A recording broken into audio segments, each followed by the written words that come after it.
자, 기습 퀴즈. 뭐야? 계명 중에 첫 번째 계명 무엇일까요, 향기 누나? 첫 번째 계명은 내 마음을 다하여, 목숨을 다하여, 뜻을 다하여, 내 힘을 다하여 주 너의 하나님을 사랑하라. 그렇죠. 정답. 자, 그러면 두 번째 계명 무엇일까요, 성호 형? 야, 두 번째는 그거잖아. 내 이웃을 내 몸과 같이 사랑하라. 뭐 이거지. 정답. 자, 그럼 세 번째, 내 이웃을 내 몸과 같이 사랑하라는 무엇일까요, 준 누나? 이웃을 어렵다. 그건 좀. 아, 빨리 설명해 주세요. 내 이웃을 내 몸과 같이 사랑하라 뭐예요, 대체? 그러면 네. 이렇게 온몸으로 애정을 표현하는 거야. 좋네. 온몸으로요? 온몸으로. 그럼 저는 어떻게 해야 돼요, 누나? 아우, 딱 좋은 소리 딱 좋네. 어떻게 해요? 저는 어떻게 해야 하나요? 저 들어오기 전에 바깥에서 어떤 행동을 하셨는지 모르거든요. 네. 어떻게 하셨어요? 내 그러니까 어떻게 이웃을 내 몸같이 사랑하는 게. 이렇게 해요. 그런데 그게 이웃 사랑하고 어떤 거라고? 모르겠어요. 이렇게 땡기고 막 아프게 하는 게 네, 애정 뜨겁게 표현인가 봐요, 애정 누나는. 표현해. 그 정도 사랑한다고. 그렇죠. 그걸로. 네.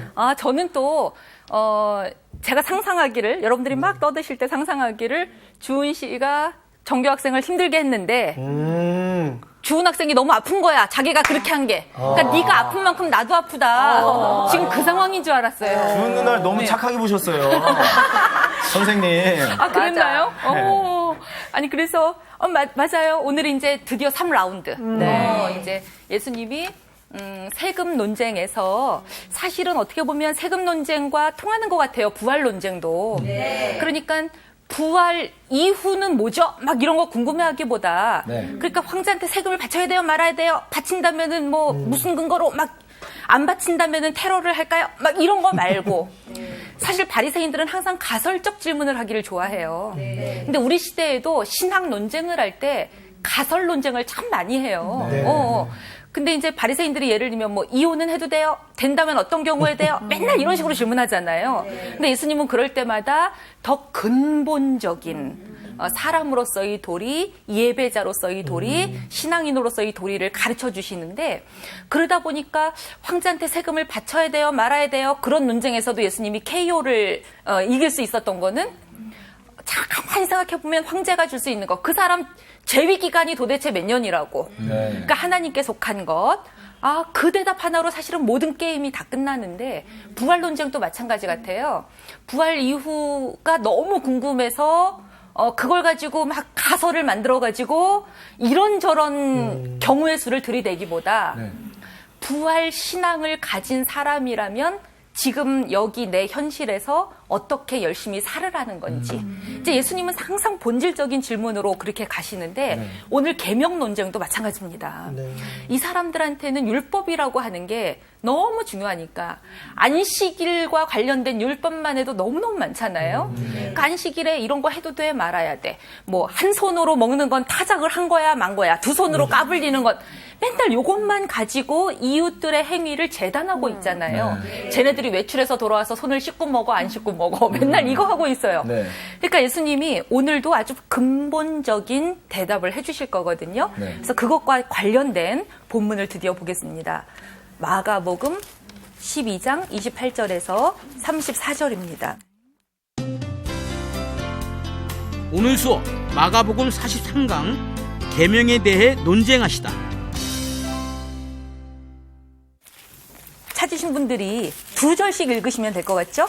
네. 마가복음 12장 28절에서 34절입니다. 우리 향기 학생부터 두 절씩 읽어주시죠. 서기관 중 한 사람이 그들이 변론하는 것을 듣고 예수께서 잘 대답하신 줄을 알고 나와 묻되 모든 계명 중에 첫째가 무엇이나이까? 예수께서 대답하시되 첫째는 이것이니 이스라엘아 들으라. 주 곧 우리 하나님은 유일한 주시니라. 내 마음을 다하고 목숨을 다하고 뜻을 다하고 힘을 다하여 주 너의 하나님을 사랑하라 하신 것이요. 둘째는 이것이니 내 이웃을 내 자신과 같이 사랑하라 하신 것이라. 이보다 더 큰 계명이 없느니라. 서기관이 이르되 선생님이여 옳소이다. 하나님은 한 분이시오 그 외에 다른 이가 없다 하신 말씀이 참이니이다. 또 마음을 다하고 지혜를 다하고 힘을 다하여 하나님을 사랑하는 것과 또 이웃을 자기 자신과 같이 사랑하는 것이 전체로 드리는 모든 번제물과 기타 제물보다 나으니이다. 예수께서 그가 지혜 있게 대답함을 보시고 이르시되 내가 하나님의 나라에서 멀지 않도다 하시니 그 후에 감히 묻는 자가 없더라. 네. 이렇게 해서 이제 논쟁은 다 종결됐어요. 네. 물론 논쟁에서 예수님이 그 정말 옳은 대답을 하시고 진리를 계시하셨다고 하여 그분이 십자가를 안 지는 건 아니에요. 네. 그분이 잘 대답하는 것과 상관없이 이 사람들은 그게 궁금해서 질문한 게 아니기 때문에 예수님을 끊임없이 아마 몰아세울 겁니다. 네. 우리 지난주에 그 부활에 대해서 좀 어려운 이야기들을 좀 나눴는데 제가 렘브란트 그림 하나 더 좀 보여드릴게요. 네. 요 그림 혹시 아시겠나 모르겠습니다. 네, 요 그림은 이건 마리아하고 누굴까요? 뭐. 예수님이에요, 혹시? 누구? 마리아하고 누가 예수. 마리아예요, 그러면? 안쪽에 여자. 이게 여자로 보이세요? 네. 이게 마리아고 이게 예수님처럼 보이셨구나. 그럼 이건 요셉이어야 되나? 늙었네요. 너무 네. 차이가 나는 거 아니에요? 네, 그러게요. 그쵸? 이 그림은 정말 렘브란트가 1669년 죽는 해에 그렸어요. 유작이에요. 유작. 그 말은 그리고 미처 다 완성을 못했다는 거예요. 그래서 그의 화실에 있던 제자들이 완성시켜줬어요. 그래서 이 그림은 아기 예수를 안고 있는 시므온이라는 제목이에요. 그리스도를 안고 있는 시므온. 그러니까 렘브란트는 자기의 죽음이 임박한 것을 보고 성경에서 누구를 그리고 죽을까? 시므온이란 인물을 택했거든요. 시므온은 어떤 사람이죠? 누가복음에 나오는데 예수님이 드디어 난지 8일 만에 이제 뭐 할려 받으러? 맞나? 난지 8일 만에? 아니지, 다시 봐. 누가복음. 정확하게 봐야지. 네. 아니, 왜냐면 난지 8일이 아닌 것 같아, 아기가. 너무 커. 3일. 자, 7일. 그렇게 정확하게 나오지는 않는데, 누가복음 2장 21절에 할례할 8일이 되매, 거기까지 또 맞네요. 네네. 그 이름을 예수라 하니, 곧 잉태하기 전에 천사가 일컬어 준 이름이지요. 그리고는 또 동그라미가 하나 덧쳐 있는 거 보니까 당장 그날 일어난 일은 아니에요. 모세의 법대로 정결 예식의 날이 참해 아기를 데리고 예루살렘에 올라가니 첫 해에서 난 모든 남자들은 다 그렇게 아기를 죽게 드리는 예를 율법에 쓰여 있는 대로 해야 돼요. 근데 이 집은 가난한 집안이라 아마 산비둘기 한 쌍, 집비둘기 2쌍, 뭐, 요렇게, 뭐, 황금 송아지 이런 거 바칠 능력은 안 되고, 그렇게 아마 사가지고 성전에 들어가서 이제 드디어 바치나 봐요. 그런데 25절이죠.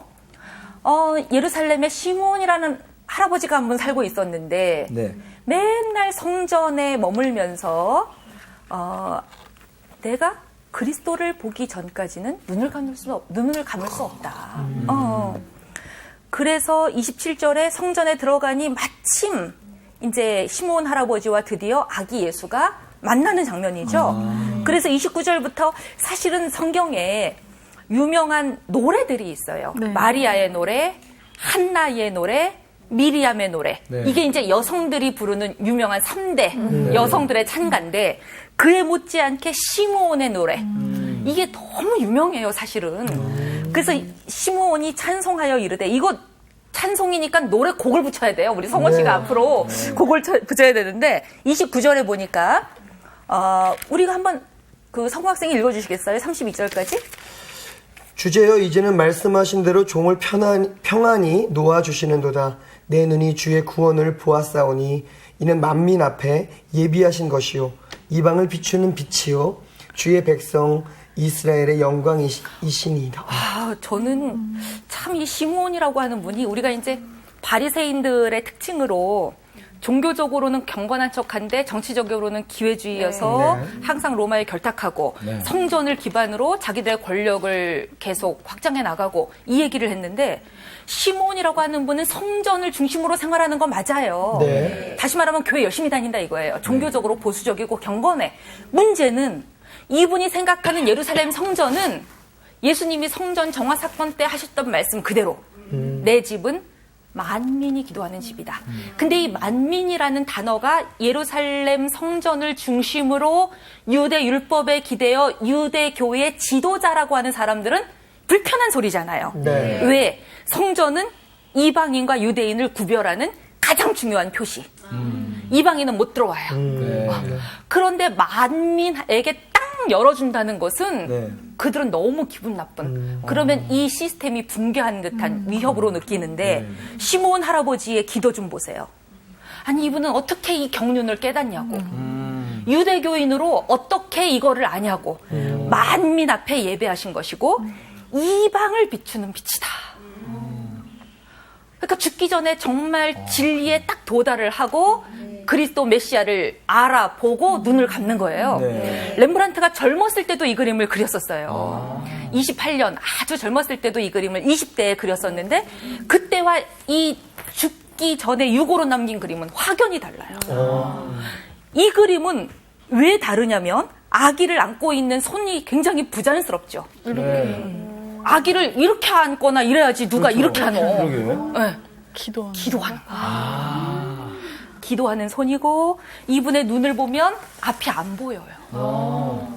그러니까 주의 구원을 본다, 아기 예수를 본다. 눈으로 너무 기다리면 눈에 진물이 나서 눈이 멀찌경이 돼요. 아무리 기다려도 그분이 안 오시니까. 그러나 육신의 눈은 너무 늙고 기력이 다해서 안 보일지라도 영의 눈은 메시아를 알아봐요. 저 율법에 도통했다는 바리새인, 사두개인 다 예수님의 모든 행동을 보고도 못 알아보는데 시므온은 그분의 진리를 정확하게 알아봐요. 그럼 렘브란트가 이 그림을 그렸을 때는 그러니까 그 전에는 제옥시스 그림을 그렸다 그랬잖아요. 자기가 화가로서 이렇게 죽었으면 근데 죽으면서 시므온 할아버지를 그렸다는 건 뭐예요? 나 이제 진리와 하나가 되었고 여한이 없어요. 그리고 내가 다 못 그렸다고 욕심낼 것도 없어요. 그렇게 편안하게 그냥 가는 거 저는 정말 부활의 원리는 모르겠어요. 어떤 방식으로 부활해요? 의사들이 살리나요? 죽은 다음에 얼마나 기다려야 되나요? 뭐 1000년만 기다리면 되나요? 세상 횟수로는 몇 년? 이런 말들에 궁금해할수록 이단이 판쳐요. 몇 년 몇 월 몇 시에 휴거가 일어날 거고 막 이래요. 그런데 예수님은 한 번도 그거 궁금해하지 말라 그랬어요. 그러면 우리가 부활신앙을 갖고 있다 그러면 뭐를 궁금해야 되냐면 부활을 믿는 사람들은 어떻게 부활하지요? 그것보다 오늘 내 삶에 나는 아브라함의 하나님, 이삭의 하나님, 야곱의 하나님, 죽은 선조들이 하나님과 함께 있듯이 그리하여 그들은 죽었으나 여전히 살아있는 이스라엘의 선조이듯이 나의 삶은 사람들이 나를 바라볼 때 내가 육신으로 죽었던 살아있던 하나님과 함께하는 삶을 산다고 알아봐 줄 것인가. 그래서 사람들이 정말 산자의 하나님이구나. 이 고백이 나올 정도로 내가 되는가. 요거가 되면 부활신앙은 맞는 것 같아요. 그래서 이제 다성 유영모라고 하는 한국이 나온 또 위대한 철학자, 신학자 이분이 무슨 말을 했냐면 사람들이 너무 쓸데없는 거에 막 궁금해하니까 좀 모름을 좀 지키고 살았으면 모름지기. 아니 왜냐면 고작 인간이 뭐 80, 100 많이 살아봤자 혹은 더 어려서 갈 수도 있고 어떻게 하나님의 경륜을 다 알아요. 그래서 서양 속담은 아는 게 약이다. 아는 게 힘이다. 막 이러는데 우리는 모르는 게 약이다 이래요. 그러니까 어떤 부분은 너무 그렇게 알려고 들어서 시험에 빠지지 않아야 되는 그런 책임이 있는 것 같습니다. 자, 오늘 계명에 대한 논쟁인데요. 이것도 그러니까 이제 지켜보던 사람들이 마태복음에 의하면 다 놀래요. 사두개 사제들하고 부활 논쟁에서 완승을 거뒀대더라. 바리새인들도 지난번에 아웃당했는데 사두개도 안 되네. 그럼 이번엔 우리가 나서 보마 했던 게 율법 학자들이에요. 그게 바로 서기관이라는 계급인데 이 사람들이 뭐를 또 물어보면서 예수님을 궁지에 몰고 싶으냐면 몇 가지 중에서 가장 중요한 계명은 뭡니까예요? 앞에 뭐가 들어갔겠어요? 율법은 모두 몇 가지예요. 아니 그래야 가장 중요한 건 뭡니까가 문제가 나올 거 아니에요.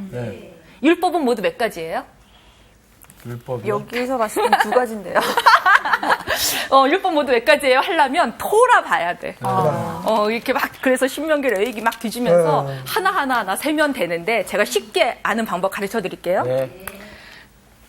뭐뭐를 해라 라고 명령하는 율법 248가지. 이런 거 하지 말아라. 저기 삼겹살, 돼지는 먹으면 안 되잖아요. 뭐 헌대가 있을 때 뭐 월경하는 자 성전에 들어가면 안 되잖아요. 하지 말아라. 365개. 그러면 다 더하면 몇 개? 613개. 딱 떨어져요. 613개 중에서 뭐가 제일 중요하죠? 라고 물어본 거예요. 뭐가 제일 중요하죠? 그러니까 사실은 요거를 아는 사람들은 지금 예수님의 입이 되게 궁금하다고요. 그러네. 예수님이 뭐를 아마도 하라 해서 하나 하지 말라 해서 하나 뽑을래나? 이럴 거라고. 그러면 요수는 어떻게 나오나? 에브리데이 하지 말라는 게 하나씩 있어요. 그래서 1년 365일을 기준으로 얘기한 거고요. 율법도 그냥 나온 게 아니래요.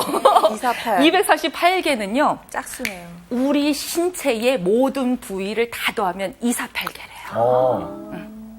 그래서 몸으로도 하고 에브리데이 매일매일의 삶에서 하지 말고 이게 있는 거예요. 우리의 인생과 그가 접하는 모든 현실. 네. 여기서 해라 하지 마라. 이르니 모든 존재가 숨쉬고 살아가는 매일매일 이놈의 거는 조금 움직이면 하라에 걸리고 하지 말라에 걸리고 막 율법이 정신이 없어요.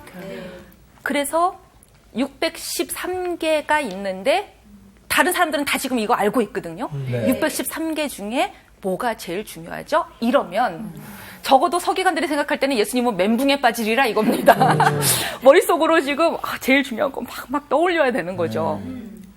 뭐라고 대답을 해야 되나. 근데 우리는 사실은 성경을 읽을 때 이런 입체적으로 읽는 능력이 없으니까 이렇게 평면적으로 읽게 되니까 읽어도 이건 까막눈 같고 이거 흰 거는 종이요 까만 건 글씨 이러고 뜻을 잘 모르겠고 어떤 맥락에서 하는 것 같긴 한데 이 말씀이 그 현장에서 도대체 어떤 느낌인지 몸으로 막 안 와닿아요. 그리고 답을 우리가 또 너무 빨리 알고 있어. 우리 지금 제일 중요한 계명은 뭐죠? 그러면 내 이웃을 사랑하고 막 이렇게 하신 거잖아요. 벌써 지금. 읽어버렸습니다. 그래서 사실은 굉장히 생동감 있게 정말 타임머신을 타고 1세기 예수님 삶 속으로 들어가서 예수님의 지금 당하고 있는 감정 상태 그대로도 한번 겪어보고 이럴 필요가 있는데 예수님이 대답하신 거 맞아요. 지금 여러분이 너무나 잘 대답해 주셨는데 사실은 예수님도 그냥 대답하신 거 아니죠. 지금 이 사람들은 율법에 능통한 사람들이다. 예수님도 율법에 비추어 항상 대답해요. 부활 논쟁도 마찬가지. 너네가 신명기는 알았는데 출애굽기는 안 봤나 보지? 이런 식이잖아요. 그래서 예수님의 대답이 두 군데인데 우리 성경에 답이 다 나와요. 그 밑에 보면 다 써 있잖아요. 그죠? 그래서 맨 앞부분의 계명은 신명기 어디를 얘기하셨다고요? 6장 4절. 4절. 그럼 우리 찾아보면 되죠. 신명기 6장 4절. 네. 자, 6장 4절. 네, 제가 여기다 쓸게요. 5절이죠. 이스라엘아 들으라. 이게 뭐죠? 들으라 이스라엘아. 이게 뭐죠? 쉐마. 그러니까 예수님이 지금 그들이 매일매일 읊어대는 쉐마 가지고 그 공식대로 대답하시는 거예요. 들으라 이스라엘아. 그랬을 때 5절에 어떻게 사랑하래요? 마음을 다하고 뜻을 다하고 뜻을 다하여 힘을 다하여 사랑하라 했어요. 그리고 두 번째 거를 말씀해 주시는데 이번에는 레위기를 인용하시죠? 네. 19장 18절이래요. 19장 18절 앞부분 빼고 뒤에 간단하게 인용하셨죠? 우리 같이 한번 읽어볼까요? 원수를 갚지 말며 동포를 원망하지 말며 내 이웃 사랑하기를 내 자신과 같이 사랑하라. 나는 여호와니라. 이제 요 두 구절 갖고 말씀하시는데 눈치 빠른 사람이라면 요거 얼른 캐치하실 거예요. 자, 마가복음 우리 다시 12장으로 넘어와서 마가복음 12장 오늘 본문. 네, 오늘 본문. 예수님 대답하시죠. 이스라엘에 들으라 쉐마에 이렇게 써 있는데 너희들이 맨날 이런 식으로 기도하는데 30절 여러분 한번 얘기해 주세요. 마음을 다하고 예. 목숨을 다하고 예. 뜻을 다하고 예. 힘을 다하여 예. 주 너의 하나님을 사랑하라 하신 것이요. 예. 네. 하나가 들었어요. 목숨이 하나가 더 들었네. 들어갔네? 네. 플러스 됐습니다. 네. 표준 세번역에도 마음을 다하고 뜻을 다하고 힘을 다하여 신명기 이렇게 번역해놨고 공동 번역에 마음을 다 기울이고 정성을 다 바치고 힘을 다 쏟아 이렇게 번역해놨어요. 네. 누가복음 한번 볼게요. 누가복음은 10장 25절에 누가복음 10장 25절에 누가복음은요. 요 마가복음은 지금 세 가지 논쟁을 이어붙였잖아요. 네. 근데 누가는 요거를 띄었어요. 요거 하나만. 두 가지를 붙이고 요거 하나만 딱 띄어서 뒤에 배치하지 않고 뒤라고 하면 누가복음에서는 부활 논쟁이 20장에 나오거든요. 거기다 붙이지 않고 앞으로 끌고 왔어요. 그래서 다른 맥락에 예수님이 율법학자랑 이야기한 것처럼 요 맥락에다 배치를 했는데 어떤 율법교사가 일어나서 질문을 했죠. 그래서 27절에 예수님이 대답해 주세요. 자, 27절 여러분 읽어보세요. 네, 마음을 다하며 마음을 다하고 목숨을 다하며 힘을 다하며 예. 뜻을 다하여 주 너의 하나님을 사랑하라. 요거 두 개만 바뀌었네요. 네. 어쨌든 마가를 그대로 인용하긴 했네요. 네. 자, 그러면 마태 볼게요. 마태 22장 37절.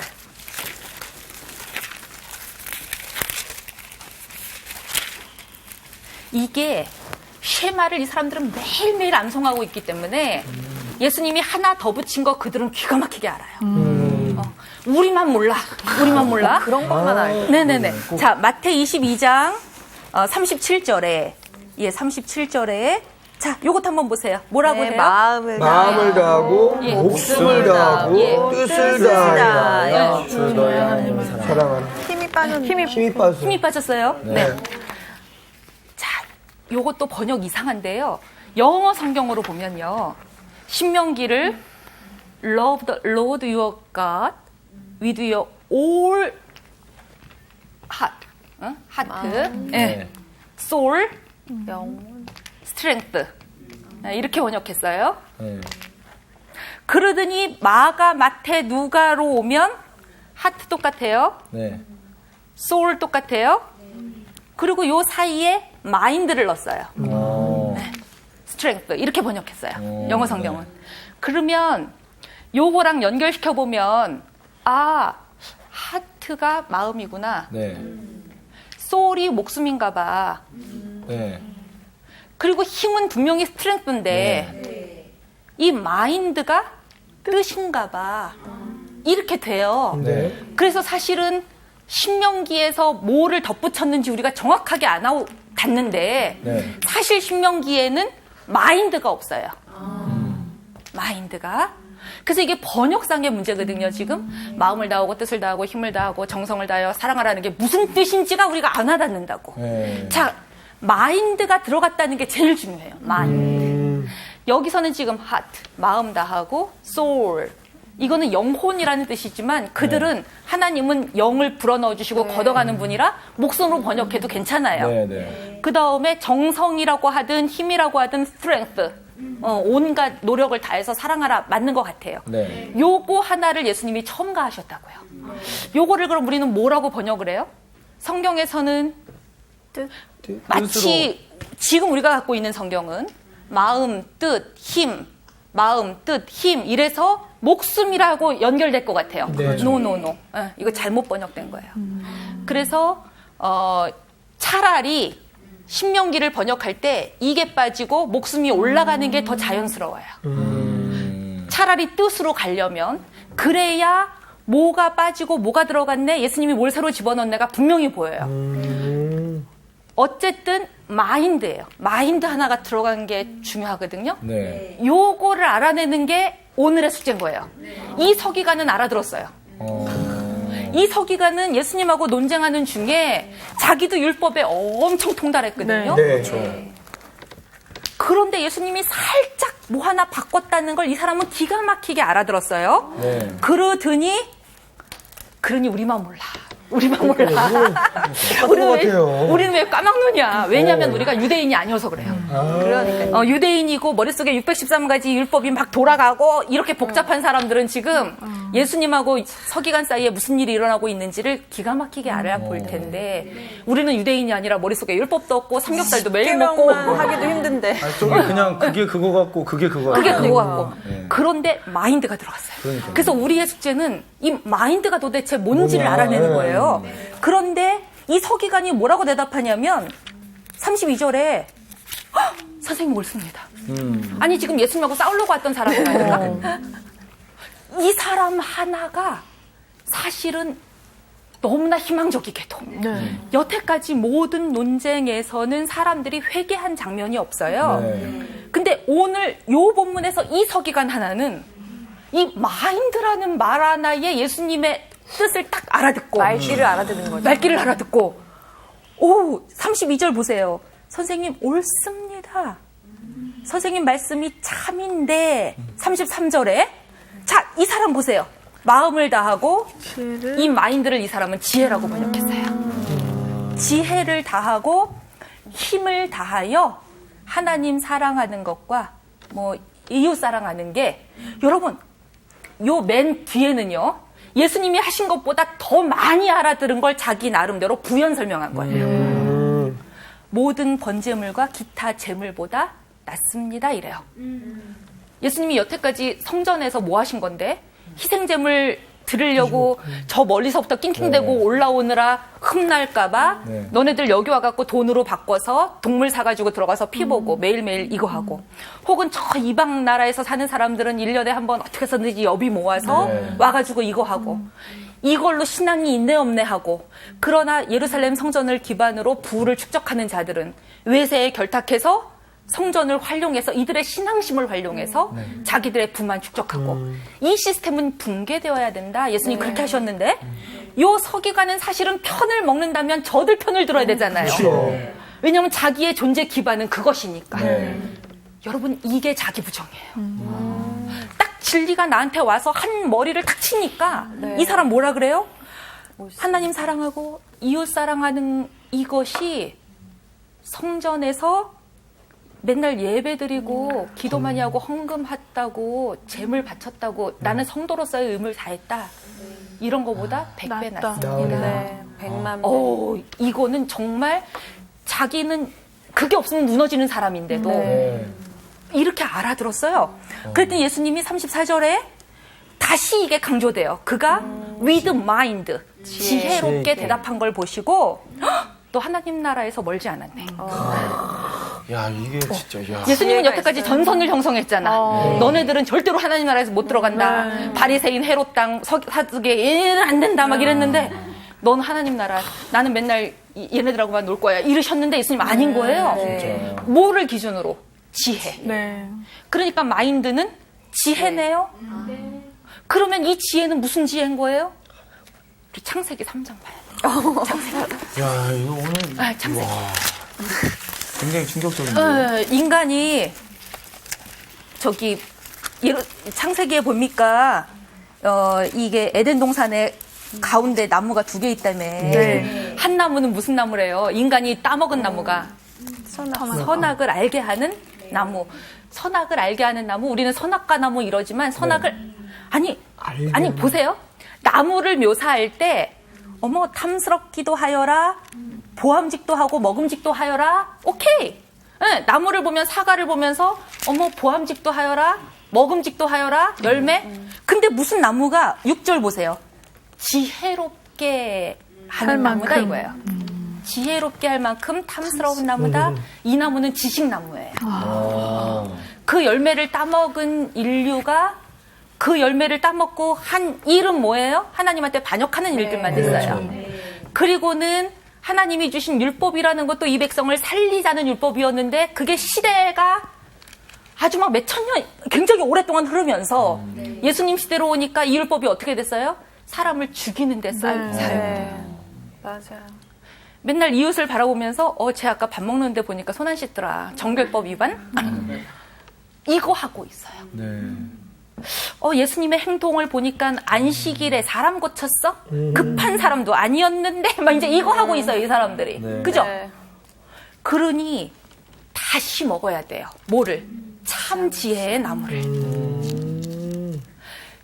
지식나무라고 하는 건 유대 율법, 무화과 나무 아래에 있을 때 봤다. 무화과 나무는 시들어라. 이때의 무화과 나무도 지식나무라 그랬잖아요. 네. 지식, 유대 율법으로 말미암는 구원에 이르는 그 지식. 예수님은 그 지식을 복음으로 대체하셨어요. 네. 이때의 복음의 지식은 뭔데? 복음의 지혜는 뭔데? 복음의 지혜는 뭐예요? 그게 하나님을 사랑하고 이웃을 네 몸과 같이 사랑하고 그게 예루살렘 성전에 가지 말아라. 이제 희생제사 드리지 말아라. 앞으로는 교회 나가지 말래. 이 얘기 아니에요. 네. 그거 아닌데 정말 위기 상황에서는 사람이 뭘 중시하는지 알거든요. 네. 집에 불 났는데 성경책 들고 뛸 거냐고. 네.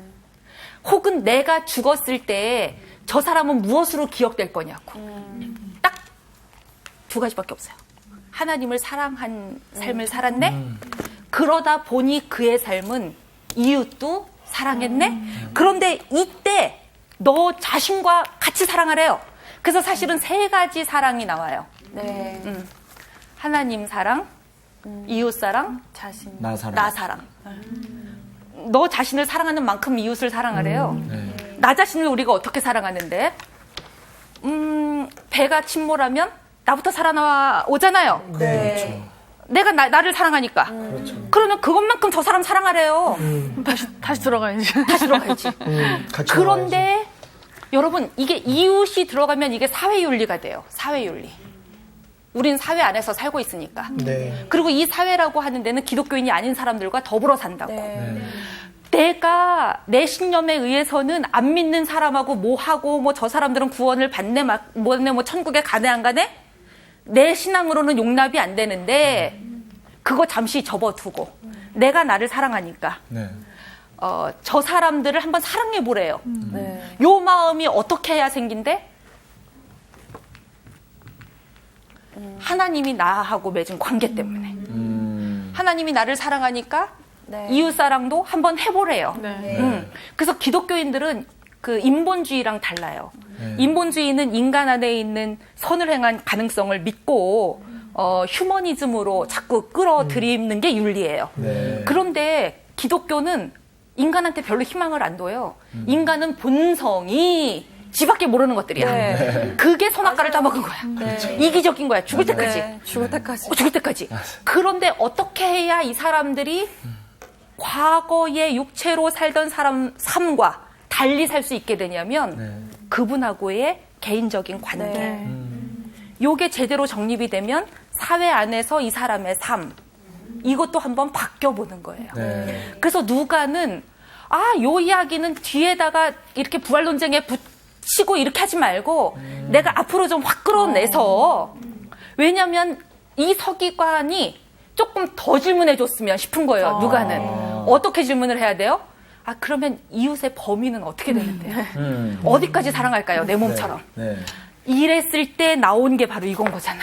네. 자, 이 예전에 한번 제가 보여드렸던 네. 그림인데 그 고흐가 종교 그림, 이렇게 네. 노골적인 종교 그림은 많이 안 그렸어요. 네. 그러나 자기가 참 사랑했던 그림으로 선한 사마리아인의 이야기를 그렸잖아요.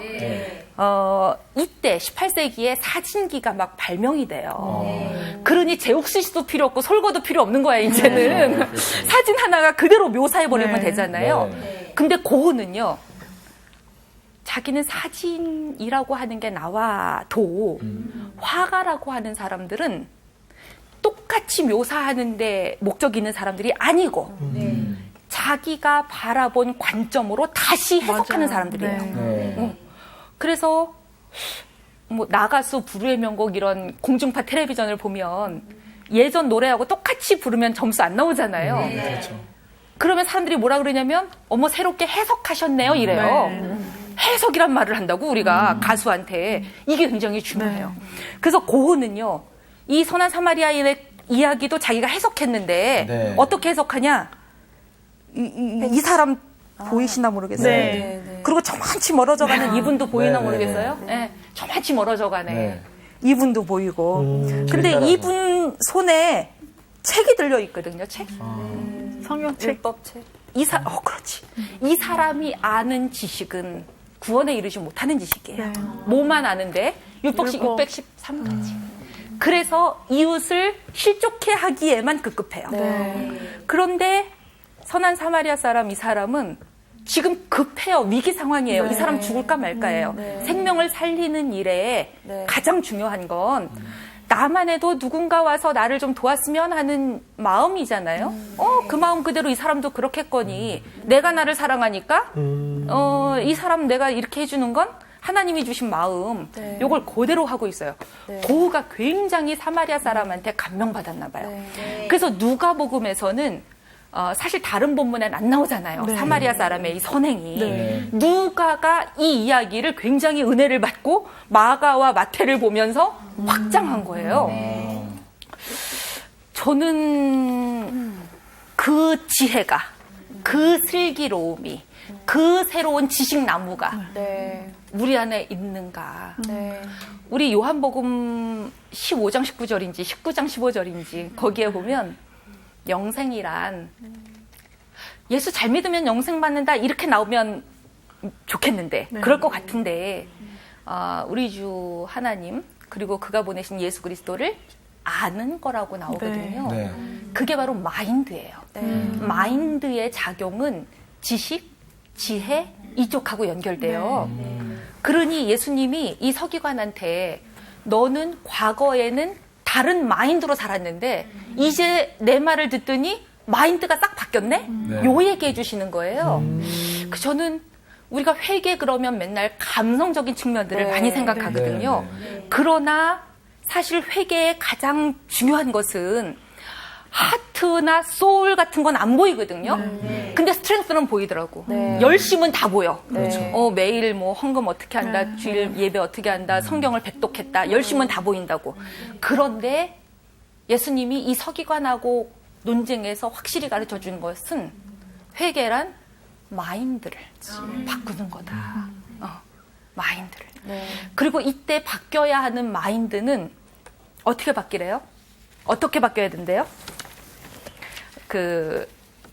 사람을 사랑하되 그가 어느 족속에 속했는지 우리와 원수인지 이데올로기가 우리랑 다른지 성적인 취향이 우리랑 어떤지 가정 환경은 어떤지 경제 계급은 어떤지 따지지 말고 모든 사람이 하나님의 형상이니 그래서 창조신앙에 기반한 부활신앙, 임마누엘 신앙 이런 것들이 다 이 말씀 안에 녹아들어 있어요.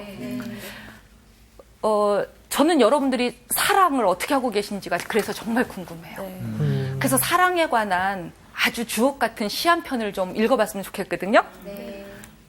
제가 아까 드린 시 혹시 어느 분이 좀 읽어주실까요? 제가 가지고 있습니다. 아, 예. 그럼 한번 좀 읽어봐 주십시오. 제목 발견. 요한 볼프강 폰 괴테. 숲으로 갔네. 그렇게 나 혼자서 아무것도 찾지 않는 것 그게 내 뜻이었네. 그늘 속에서 보았네. 작은 꽃 한 송이 별처럼 빛나며 눈동자처럼 아름다웠네. 내가 꺾으려 하자 꽃이 가냘프게 말했네. 절 시들도록 굳이 꺾어야겠어요? 나는 조심스레 그 작은 뿌리를 파내어 아름다운 집들로 날라왔네. 그러고는 다시 심었네. 조용한 곳에. 이제 그 꽃 자꾸 가지 뻗어 그렇게 계속 꽃 피고 있네. 사실은 우리가 사랑이라 그럴 때 뭐 이웃을 멀리 갈 것도 없어요. 이제 지금 결혼 생활하고 계신 분들 계시는데 내가 저 사람하고는 어떤 관계로 사랑하나. 근데 이제 괴테 요한 볼프강 폰 괴테 이 괴테라고 하는 양반이 우리로 치면은 조선시대 영조 임금쯤에 살았던 독일 사람이잖아요. 네. 근데 여러 여성들하고 연문을 많이 뿌려요. 특히 연상의 여인들 사랑해선 안 될 관계, 부적절한 관계 이러다가 결국은 이제 동거 끝에 한 여인하고 사는데 그거는 자기 나이 한 40대에 20몇 살 아가씨한테 반해가지고 그 아가씨는 어떤 아가씨였냐면 공장에서 종이꽃 만드는 아가씨였는데 불피우스라고 하는 여자가 있습니다. 그래서 불피우스라고 하는 불을 피우라? 불피우스? 나 왜 이런 안 되는 개그를. 불피우스라고 하는 여인을 사랑을 하면서 젊었을 땐 어떤 식으로 시가 나왔냐면 한 소년이 장미에게 말했네. 내가 널 꺾어야겠어. 그랬더니 장미가 대답하네. 그럼 난 가시로 널 찔릴 거야. 어렸을 땐 이런 시 썼어요. 사랑시를 괴테가. 그래서 사랑이 가지고 있는 본성적인 소유욕. 그리고 뭔가 지배하고 싶은 마음. 이런 거를 그냥 시에 녹였는데 한 여자와 한 25년 살면서 자기가 사랑이 조금 성숙해진 거예요. 그러면서 그 여자한테 25주년 기념으로 써준 시가 바로 이 시였어요. 발견 이 시였는데 그 시에 보면 어떤 거냐면 산길을 가는데 그늘에서 우연히 그늘이란 말은 이 여자가 가난한 미천한 신분에 자기는 그동안 귀족 여자들 사랑했는데 그런 여자를 발견했죠. 그래서 넌 나이도 어리고 그러니까 이제부터 내 애나 나도 막 이러면서 내가 너를 지배하고 소유할 수도 있었건만 이 여자가 간절하게 당신이 나를 소유로서 사랑하면 나는 시들어버리잖아요. 이래갖고 어떻게 했대요? 뿌리채 잘 캐다가 우리 집 정원에 했더니 얘는 그다음부터 계속 자기 꽃을 피우는 거예요. 그래서 사랑은 일정 부분 저 사람의 자유와 저 사람이 자기가 하나님이 어떤 소명을 가지고 이 우주에 내려보내 주셨는데 그의 삶을 살도록 자기 길이 있는데 나와 만났다고 다 포기하고 내가 지배하는 것이 아니라 그도 나와 더불어 자기 존재의 꽃을 피우도록 내가 잘 북돋아주는 그것인데 하고서 성찰하고 반성하는 시거든요. 그래서 우리가 그 이웃의 범위를 연인이든 부부든 조금 더 타종교인이든 나와 좀 다른 계급의 사람이든 이방인이든 누구든 막 넓혀간다고 할 때 이 사랑이 성숙해진다는 게 무슨 뜻이겠는지 그걸 여러 면에서 생각하게 하는 시인 것 같습니다. 이렇게 또 세 가지 논쟁은 마무리가 됐네요. 오늘 강의는 여기서 마칩니다. 수고하셨습니다. 저는 오늘 진짜 충격이었던 게 이게 너무 해피엔딩인 거예요. 그래서 이 말씀 오늘 좀 쉽네 이 생각. 근데 완전 충격이었어요. 진짜. 그래서 막 중간에 막 소름 돋고. 진짜 그 사랑이 참 힘든 것 같아. 근데 정말 우리가 그리스도인으로서 정말 그 선한 사마리아인처럼 힘들고 지쳐있고 아파하는 사람들에게 정말 도움이 되지는 못할 망정 더욱더 아프게 해서는 안 될 것 같다는 생각이 들어요. 사랑하는 방법을 좀 잘 찾으면 정말 많은 사람들, 우리 주위에 있는 사람들이. 이번 주 퀴즈입니다. 부활이 없다고 주장하며 예수님과 논쟁했던 사람들은 누구인가요? 1번 바리새인, 2번 사두개인, 3번 대제사장. 정답을 아시는 분은 CBS 성사학당 홈페이지에 정답을 올려주시거나 우편으로 보내주시면 됩니다. 보내실 곳은 서울특별시 양천구 목동서로 159의 1번지 CBS 성사학당 담당자 앞입니다. 연락처를 꼭 남겨주세요. 선정되신 분들에게는 대한성소공회에서 성경, 송태근 선생님의 내가 어디 있느냐 하나님이 꿈꾸는 교회, 김기석 선생님의 오래된 새길, 신우인 선생님의 땅과 하늘의 갈림길에서, 구미정 선생님의 두 글자로 신학하기 가운데 하나를 드립니다.